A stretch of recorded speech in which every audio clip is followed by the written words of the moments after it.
që kur ka qenë proteste paralajmëruar edhe para dhe dyta kam qenë në anën e studentëve, jo vetëm nga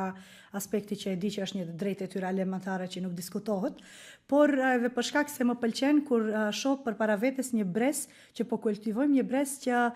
nuk është konformist, që arrin të thotë jo dhe që është gati të thotë jo dhe të mos jetë në shërbim të politikës ditore. Kjo më pëlqen te brezi i ri dhe vetëm ideja që ata do dalin në rrugë për të artikuluar një pakënaqësi të tyre, një të drejtë elementare të tyre, për mua si pedagoge ishte diçka tepër e këndshme. Momenti tjetër i këndshëm ishte vetë realizimi i protestës, pjesëmarrja, mira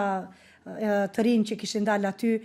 jo ngjyra e kuqe që dominonte në urën më atipike që ekziston, ndoshta ose të them më mirë te urat më atipike që ekzistojnë, sepse e thash edhe një ditë tjetër që urat zakonisht janë parë si diçka që bashkojnë, po vetëm në shkup, në mënyrë paradoksale, ura është ai elementi kryesor i ndarjes, domethënë ju andej dhe ne këndej, dhe kur ajo urë u pa kështu e kuqe me të rinj që janë me zemër që dinë çfarë kërkojnë, për mua ishte një përjetim i veçantë edhe estetik përtej asaj emocional.